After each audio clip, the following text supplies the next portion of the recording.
এটা দোতলা দোতলা মনে হয় যে তিনতলা সমান হইব উচ্চতা।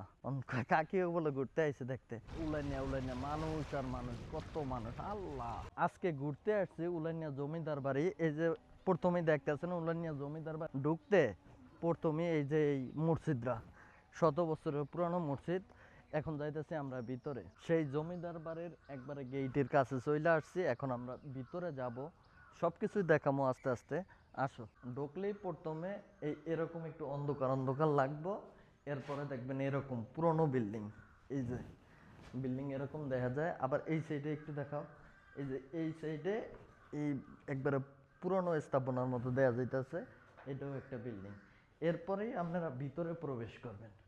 এই ভিতরে আসলেই এই যে মূল জমিদার বাড়ির যেই বড় বিল্ডিং, এইটা এটা কিন্তু আগে অনেক পুরনো ছিল, যেটা মনে হয় অল্প কিছুদিন আগে রং করছে, এই নতুন একটা লুক দিচ্ছে। আমরা যখন আরো অনেক আগে 5-6 বছর আগে দেখে গেছিলাম তখন দেখছি একবার পুরনো। এই যে এই কালার যেরকম এরকম আছিল ফাটা বাঙ্গা এরকম, এটারে আবার নতুন করিয়া রূপ দিচ্ছে, এই সংস্কার করছে, কাজ টাজ করছে। এখন আমরা এটার উপরে যাবো। এটার উপরে যাওয়ার জন্য রাস্তা হইলো এদিকে। আমি জানি না এখন কোন দিকে আছে রাস্তা, ওঠা যায় কিনা না বন্ধ করিয়া দিছে। আগে এই জায়গা দিয়ে গেট আছিল, এই যে এখন এই গেটের এই জায়গায় এই যে তালা মারিয়ে দিছে, এখন ঢোকা যায় না। একটু জিজ্ঞাসা করিয়া দেই পাশে যারা থাকে, এখন ঘর দুয়ার করছে। আসসালামু আলাইকুম কাকি, এটার ভিতরে ঢোকন যায় না? বন্ধ করে দিছে? উপরে ওঠা যায় না?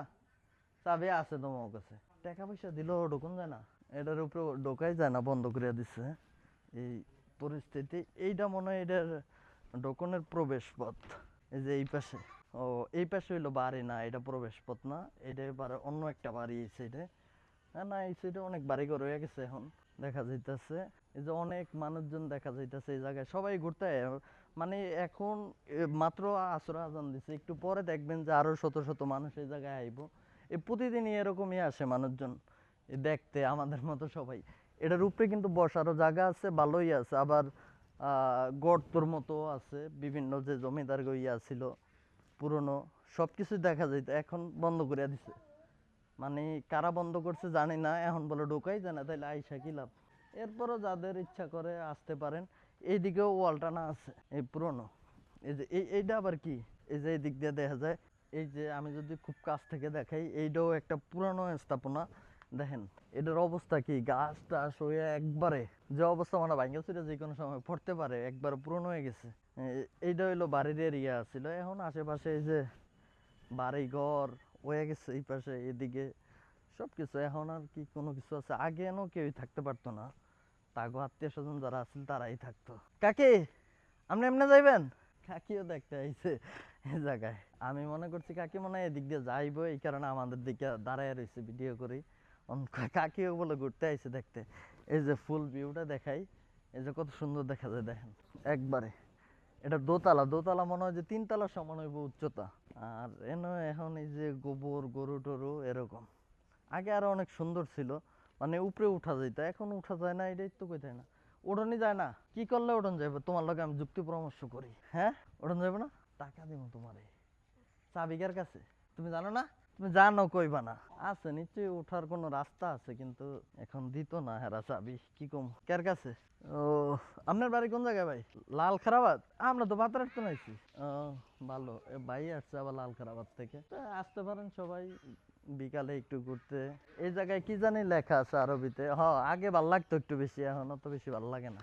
আগে এটা দেখলে একটা ভয় করতো যে অন্ধকার, এটার ভিতরে জামু, কেমন একটা ভয় ভয় কাজ করতে। কিন্তু এখন তো মনে হইতেছে সাধারণ একটা বাড়ি, অত বেশি ভয়টা কাজ করে না। তো ঠিক আছে, এখন আমরা যাবো আবার এই একটু নদীর পারে, সাথেই থাকেন। জমিদার বাড়ি থেকে চলে আসছি, এইটা হইলো সেই দিঘি। যে দিঘি কখনোই নাকি যত মেশিন বইতো এটা শুকান যাইতো না, কিন্তু পানি একটু কমায়া এরপর মাছ ধরতো জাল দিয়া, 4-5টা ট্রলার বসায়া, মানে পানি চার মেশিন বসায়া। এখন এই নদীতেও দেখেন পানি কম, মানে এই দিঘিতে ওই নদীর সাথে এই দিঘির কানেকশন আছিল। কানেকশন, নদীতে যতটুক পানি এই দিঘিতে ততটুক থাকতো। এখন এটা এই জায়গা দিয়ে বান দিয়া দিছে মনে হয়। এখন আর মনে হয় আসে না এই জায়গা দিয়ে, এটা ভাঙতো তো ওই পাশ দিয়ে ব্লক ফেলাইছে। এটা অনেক আগে ছুটে যাইতো, যদিও এই এখন ওই পাশ দিয়ে বেড়িবাঁধ বাঁধছে, এখন এই কারণে আর এদিকে ভাঙতেছে না। উলানিয়া বাজার আছে এই বিশাল বড় দিঘি, এটাই উলানিয়ার দিকে। এই পাশ দিয়ে আমরা নদীর পাড়ে যাবো। বাংলাদেশে যেই পরিমাণ গরম, কিন্তু এই দিক দিয়ে নদী থাকার কারণে বাতাস আইতেছে প্রচুর। এই জায়গায় কোনো এসি টেসি কিছু লাগে না, এমনিতেই এই জায়গায় ঠান্ডা। এই যে দেখেন কত সুন্দর ফুল দেখা যাইতেছে, ফুল পঞ্চায়েত আছে পারতে। আমি যেই উঁচা, আল্লাহ, ফুল পারা সম্ভব না। এটা কি গাছ? এটা মনে হয় শামবুল গাছ না কি কয়, পারা সম্ভব না, গাছে ওঠা যাইব মনে হয় না। পরে গেলে সমস্যা, এমনি ছুটি কম আছে। আর উলানিয়া ঈদগাহ, মানে এই জায়গায় ঈদের নামাজ হইতো। চলে আসছি একবারে নদীর পাশে। এই জায়গায় দেখছি কারা জানে দোলনা খায়। ওই নদীর পার আবার জালমুড়ির দোকান আছে। এই পাশে দেখেন নদীর ভিতরে দেখা যায় কত নৌকা, শত শত মাছ ধরতে আছে জেলেরা। এই পাশে অনেক মানুষ আছে। এই যে সবাই নদীর পাড়ে বসে রয়েছে, এই যে বিভিন্ন মানুষজন। ওই যে ওইদিকে মেয়েরাও দেখা যায়, ছেলেরা, মুরব্বীরা সবাই আছে। এইদিকেও দেখা যায় অনেক মানুষ আসতেছে। আসো এদিকে কাকি, আমাকে একটু জায়গা দেন, আমরা একটু যাই। এই যে আমরা জালমুড়ি লইতে জালমুড়ি এলার কাছে যাইতেছি। ভাই আমাকে 20 টাকার জালমুড়ি দেন, জালটা একটু বাড়াই দিন। জালমুড়ি এনে আবার আনারসও বেছে, এরপরে পেয়ারাও বেছে, সবকিছুই পাওয়া যায়, সবকিছুই মাইকে। এই যে এইদিকে দেখেন কত মানুষ, এদিকে পানির অবস্থা দেখেন। এই পাশ দিয়ে যে ব্লক ছিল এগুলো দেখাই যায় না, এত পানি হয়েছে নদীতে। ভাই মাছ পাওয়া যায় কেমন? মাছ নাই? আমিও দেখছিলাম ওই দিন মাছ একবারেই নাই, কিন্তু একটা মাছ দেখছিলাম মনে হয় 800 গ্রাম ওই ওজন। এটার দাম চাইছে 2500 টাকা। জালমুড়ি লইছি, দেখেন জালমুড়ি কেমন। এই যে জালমুড়ি খাই নাই আমি, কারণ গ্যাস্ট্রিকের সমস্যা হইতে পারে এই কারণে। জালমুড়ি কালার ভালো দেওয়া যায় না, জালমুড়ি ঠিক আছে মোটামুটি। একটু আগে জালমুড়ি খাইছি, জালমুড়ি মজা পায়া আবার লইছি জালমুড়ি, আবার পেয়ারা। এখন যাইতাছি একবারে নদীর পাড়ে বলকের উপরে বসবো। এই জায়গায় আয়া কিন্তু মনটা আসলে ভালো হয়ে গেছে, খুবই ভালো লাগতেছে। ভালো একটা ওয়েদার, মানে মন খারাপ থাকলে মন ভালো হয়ে যাবে এই জায়গায় আইলে। দেখতে পারেন একবারে আসো। এই জায়গা দিয়ে বস্তা দিছে, বস্তার ভিতরে ভালো নাই, আইতে হইলো সমস্যা।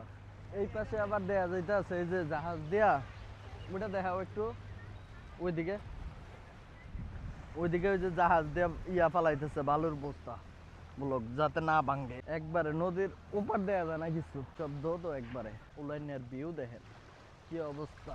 উলাইনিয়া মানুষ আর মানুষ, কত মানুষ, আল্লাহ। উলাইনিয়া নদীর পারে, এটা হলো পাড়া। এই পাড়ার এই জায়গায় যে ইলিশ মাছ, এই ইলিশ মাছ কিনতে পারছেন কত? 5,000 টাকা এই 3টা ইলিশ মাছ। নদীতে একবারে মাছ নাই, এই কারণে এত দাম। মাছের দাম হইলো আগুন। নদীতে মাছই পাওয়া যায় না, অনেক ট্রলার দেওয়া যায় কিন্তু মাছ পাওয়া যায় না। এই মাছ দেখতে কত মানুষ হয়েছে। 10 দিন পর পাইছে। এই হলো আমার জেলে ভাই মৎস্য শিকারী, মাছ ধরে। ঠিক আছে, সবাই ভালো থাকেন।